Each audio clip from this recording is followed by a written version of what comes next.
नमस्कार दोस्तों, आज हम एनसीईआरटी क्लास 9th की पॉलिटिकल चैप्टर 2 पढ़ेंगे। दोस्तों, इससे पहले हम फर्स्ट चैप्टर कंप्लीट कर चुके थे और साथ में क्वेश्चन आंसर भी देखे थे। और आज हम इसको दूसरे पार्ट को शुरू कर रहे हैं। ठीक है दोस्तों, और साथ में इसके क्वेश्चन आंसर भी देखेंगे।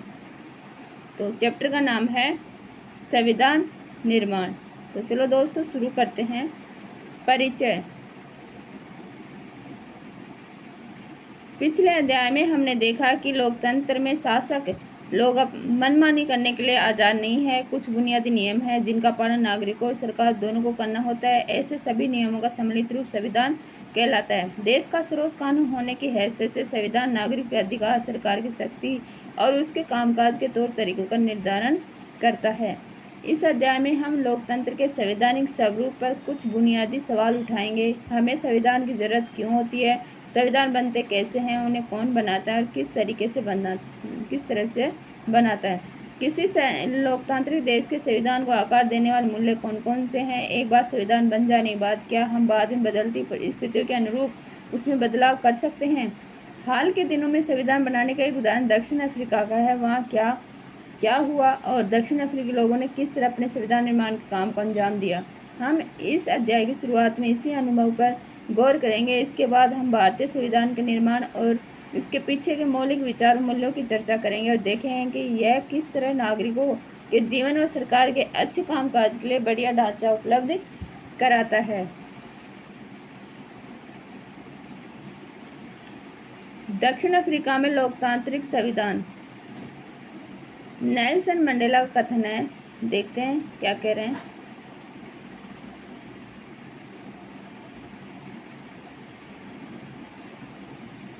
मैंने गोरों के प्रभुत्व के खिलाफ संघर्ष किया है और मैंने ही अश्वेतों के प्रभुत्व का विरोध किया है। मैंने एक ऐसे लोकतांत्रिक स्वतंत्र समाज की कामना की है जिसमें सभी लोग पूरे मेलजोल के साथ रहें और सबको समान अवसर उपलब्ध हो। मैं इसी आदर्श के लिए जीवित रहना और इसे पाना चाहता हूँ और अगर ज़रूरत पड़ी तो इस आदर्श के लिए मैं जान देने को भी तैयार हूँ।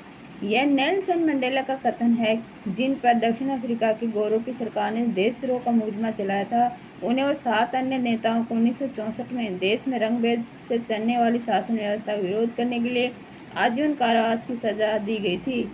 अगले 28 वर्षों तक उन्हें दक्षिण अफ्रीका की सबसे बड़ी जेल रोबेन द्वीप में कैद रखा गया था। रंगभेद के खिलाफ संघर्ष।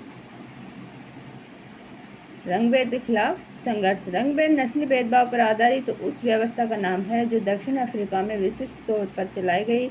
दक्षिण अफ्रीका पर यह व्यवस्था यूरोप के गोरे लोगों ने लादी थी। 17वीं और 18वीं सदी में व्यापार करने आई यूरोप की कंपनियों ने दक्षिण अफ्रीका को भी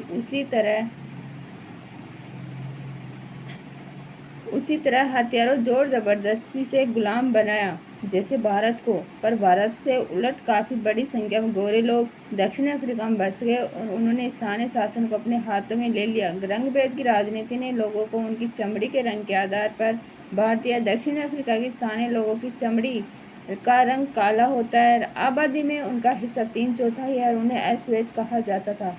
श्वेत और अश्वेतों के अलावा मिश्रित नस्लों जिन्हें रंगीन चमड़ी वाला कहा जाता था और भारत से गए लोग भी थे। गोरे शासक गोरों के अलावा से सबको छोटा और नीचा मानते थे। उन्हें वोट डालने का अधिकार भी नहीं था। रंगभेद की शासकीय नीति अश्वेतों के लिए खास तौर से दमनकारी थी। उन्हें गोरों की बस्तियों में रहने बसने की इजाज़त नहीं थी। परमिट होने पर ही वे वहां जाकर काम कर सकते थे। रेलगाड़ी, बस, टैक्सी, होटल, अस्पताल, स्कूल और कॉलेज, पुस्तकालय, सिनेमाघर, नाट्यगृह, समुद्र तट, तरणताल और सार्वजनिक शौचालय में गोरों और कालों के लिए एकदम अलग अलग इंतजाम थे। इसे पृथक्करण या अलग अलग करने का इंतजाम कहा जाता था। काले लोग गोरों के लिए आरक्षित जगह तो क्या, उनके गिरजाघर तक में नहीं जा सकते थे। अश्वेतों को संगठन बनाने और इस भेदभावपूर्ण व्यवहार का विरोध करने का भी अधिकार नहीं था। 1950 से ही अश्वेत, रंगीन चमड़ी वाले और भारतीय मूल के लोगों ने रंगभेद प्रणाली के खिलाफ संघर्ष किया। उन्होंने विरोध प्रदर्शन किया और हड़तालें आयोजित की। भेदभाव वाली इस शासन प्रणाली का विरोध करने वाले संगठन अफ्रीकन नेशनल कांग्रेस के झंडे तले एकजुट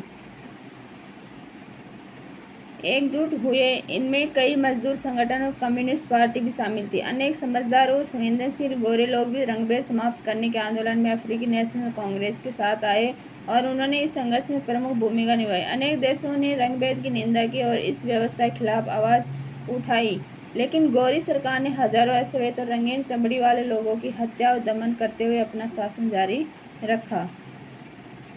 एक नए संविधान की ओर। रंगभेद के खिलाफ जब संघर्ष विरोध बढ़ता गया तो सरकार को यह एहसास हो गया कि अब वह जोर जबरदस्ती जैसे अश्वेतों पर अपना राज कायम नहीं रख सकती। इसलिए गोरी सरकार ने अपनी नीतियों में बदलाव शुरू किया और भेदभाव वाले कानूनों को वापस ले लिया गया। राजनीतिक दलों पर लगा प्रतिबंध और मीडिया पर लगी पाबंदियां उठा ली गई। 28 वर्ष तक जेल में कैद रखने वाले नेल्सन मंडेला को आज़ाद कर दिया गया। आखिरकार 26 अप्रैल 1994 की मध्य रात्रि को दक्षिण अफ्रीका गणराज्य का नया झंडा लहराया और ये दुनिया का एक नया लोकतांत्रिक देश बन गया। रंगभेद वाली शासन व्यवस्था समाप्त हुई और सभी नस्ल के लोगों की मिलीजुली सरकार के गठन का रास्ता खुला।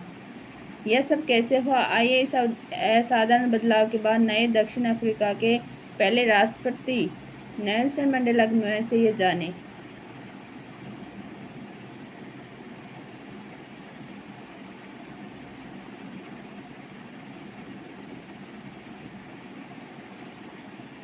डरबन समुद्र तट पर अंग्रेजी, अफ्रीकांस और जुलू भाषा में लिखा नोटिस बोर्ड।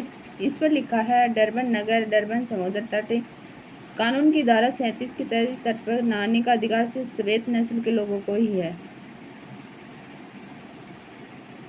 ऐतिहासिक रूप से एक दूसरे के दुश्मन रह रहे दो समूह रंगभेद वाली शासन व्यवस्था की जगह शांतिपूर्ण ढंग से लोकतांत्रिक व्यवस्था अपनाने पर सहमत हो गई, क्योंकि दोनों को एक दूसरे की बलमन साथ पर भरोसा था और इसे मानने को तैयार थे। मेरी कामना है दक्षिण अफ्रीकी लोग कभी भी अच्छाई पर विश्वास करना न छोड़े। इस बात में आस्था रखें, मनुष्य जाति पर विश्वास करना ही हमारे लोकतंत्र का आधार है। नए लोकतांत्रिक दक्षिण अफ्रीका के उदय के साथ ही अश्वेत नेताओं ने अश्वेत समाज से आग्रह किया कि सत्ता में रहते हुए गोरे लोगों ने जो जुल्म किए थे उन्हें भूल जाए और गोरों को माफ कर दे। उन्होंने कहा कि आइए अब सभी नस्लों तथा स्त्री पुरुष की समानता, लोकतांत्रिक मूल्यों, सामाजिक न्याय, मानवाधिकारों पर आधारित नए दक्षिण अफ्रीका का निर्माण करें। एक पार्टी ने दमन और नृशंस हत्यारों के जोर पर शासन किया था और दूसरी पार्टी ने आज़ादी की लड़ाई की अगुवाई की थी। नए संविधान के निर्माण के लिए दोनों ही साथ साथ बैठी।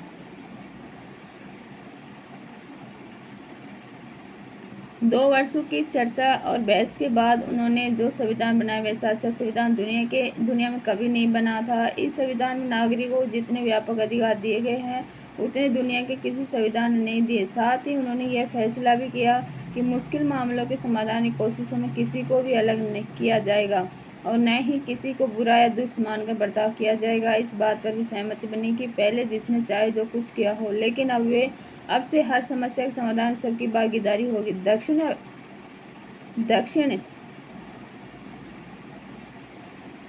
अफ्रीकी संविधान की प्रस्तावना ही इस भावना को बहुत खूबसूरत ढंग से व्यक्त करती है। दक्षिण अफ्रीकी संविधान से दुनिया भर के लोकतांत्रिक लोग प्रेरणा लेते हैं। 1994 तक जिस देश की दुनिया भर में अलोकतांत्रिक और तौर तरीकों के लिए निंदा की जाती थी, आज उसे लोकतांत्रिक मॉडल के रूप में देखा जाता है। यह काम दक्षिण अफ्रीकी लोगों द्वारा साथ रहने, साथ काम करने, दृढ़ निश्चय और पुराने कड़वे अनुभवों को आगे के इंद्रधनुष से समाज बनाने में एक सबक के रूप में प्रयोग करने की समझदारी दिखाने का संभव हुआ। एक बार फिर मंडेला के शब्दों में ही ये बातें समझे। दक्षिण अफ्रीका का संविधान इतिहास और भविष्य दोनों की बातें करता है। एक तरफ तो यह एक पवित्र समझौता है कि दक्षिण अफ्रीकी के रूप में हम एक दूसरे से यह वायदा करते हैं कि हम अपने रंगभेदी, क्रूर और दमनकारी इतिहास को फिर से दोहराने की अनुमति नहीं देंगे। पर बात इतनी ही नहीं है, ये अपने देश को इसके सभी लोगों द्वारा वास्तविक अर्थों में साझा करने का घोषणा पत्र भी है। श्वेत और अश्वेत, स्त्री और पुरुष, यह देश पूर्ण रूप से हम सभी का है। हमें संविधान की जरूरत क्यों है? हमें एक संविधान की ज़रूरत क्यों है और संविधान क्या करता है, इस बात को हम दक्षिण अफ्रीका के लोग उदाहरण से समझ सकते हैं। इस नए लोकतंत्र दमन करने वाले और दमन सहने वाले दोनों ही साथ साथ समान हैसियत से रहने की योजना बना रहे थे। दोनों के लिए ही एक दूसरे पर भरोसा कर पाना आसान नहीं था। उनके अंदर अपने अपने किस्म के डर थे वे अपने हितों की रखवाली भी चाहते थे। बहुसंख्यक श्वेत इस बात पर चौकस थे कि लोकतंत्र में बहुमत के शासन वाले मूल सिद्धांत से कोई समझौता न हो। उन्हें बहुत सारे सामाजिक और आर्थिक अधिकार चाहिए थे। अल्पसंख्यक गोरों को अपनी संपत्ति और अपने विशेषाधिकार की चिंता थी। लंबे समय तक चली बातचीत के बाद दोनों पक्ष समझौते का रास्ता अपनाने को तैयार हुए। गोरे लोग बहुमत के शासन का सिद्धांत और एक व्यक्ति एक वोट को मान गए। वे गरीब लोगों को और मजदूरों के कुछ बुनियादी अधिकारों पर भी सहमत हुए। अश्वेत लोग भी इस बात पर सहमत हुए कि सिर्फ बहुमत के आधार पर सारे फैसले नहीं होंगे। वे इस बात पर भी सहमत हुए कि बहुमत के जरिए अश्वेत लोग अल्पसंख्यक गोरों की जमीन जायदाद पर कब्जा नहीं करेंगे। यह समझौता आसान नहीं था। इस समझौते को लागू करना और भी कठिन था। इसे लागू करने के लिए पहली जरूरत थी कि वे एक दूसरे पर भरोसा करें, और अगर वे एक दूसरे पर भरोसा कर भी लें तो क्या गारंटी है कि भविष्य में इसे तोड़ा नहीं जाएगा। ऐसी स्थिति में भरोसा बनाने में बरकरार रखने का एक ही तरीका है कि जो बातें तय हुई हैं पड़त में ले लिया जाए, जिससे सभी लोगों पर उन्हें मानने की बाध्यता रहे। भविष्य में शासकों का चुनाव कैसे होगा, इसके बारे में नियम तय होकर लिखित रूप में आ जाते हैं। चुनी हुई सरकार क्या क्या कर सकती है और क्या क्या नहीं कर सकती, यह भी लिखित रूप में मौजूद होता है। इन्हीं लिखित नियमों में नागरिकों के अधिकार भी होते हैं, पर ये नियम तभी काम करेंगे जब जीत कर आने वाले लोग उन्हें आसानी से और मनमाने ढंग से नहीं बदले। दक्षिण अफ्रीकी लोगों ने इन्हें चीज़ों का इंतजाम किया। वे कुछ बुनियादी नियमों पर सहमत हुए। वे इस बात पर भी सहमत हुए कि नियम सबसे ऊपर होंगे और कोई भी सरकार उनकी उपेक्षा नहीं कर सकती। इन्हीं बुनियादी नियमों के लिखित रूप को संविधान कहते हैं।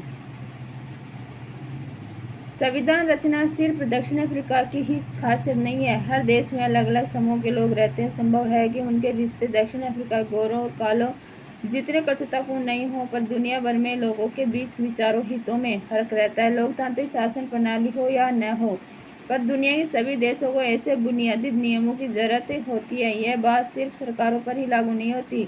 हर संगठन के कायदे कानून होते हैं, संविधान होता है। इस तरह आपके इलाके का कोई क्लब हो या सहकारी संगठन या फिर राजनीतिक दल, सभी को एक संविधान की जरूरत होती है।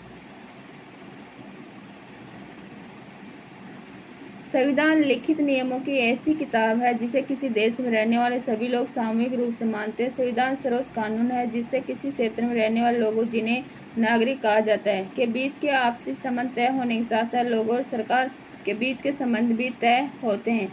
संविधान अनेक काम करता है जिनमें यह प्रमुख है। पहला है यह साथ रहे विभिन्न तरह के लोगों के बीच जरूरी भरोसा और सहयोग विकसित करता है। दूसरा, यह स्पष्ट करता है कि सरकार का गठन कैसे होगा और किसे फैसले लेने का अधिकार होगा। तीसरा, यह सरकार के अधिकारों की सीमा तय करता है और हमें बताता है कि नागरिकों के क्या अधिकार। और चौथा, यह अच्छे समाज के गठन के लिए लोगों की आकांक्षाओं को व्यक्त करता है। जिन देशों में संविधान है वे सभी लोकतांत्रिक शासन वाले हों यह जरूरी नहीं है, लेकिन जिन देशों में लोकतांत्रिक शासन है वहाँ संविधान का होना जरूरी है। ब्रिटेन के खिलाफ आज़ादी की लड़ाई के बाद अमेरिकी लोगों ने अपने लिए संविधान का निर्माण किया। फ्रांसीसी क्रांति के बाद फ्रांसीसी लोगों ने एक लोकतांत्रिक संविधान को मान्यता दी। इसके बाद से यह चलन हो गया कि हर लोकतांत्रिक शासन व्यवस्था में एक लिखित संविधान हो।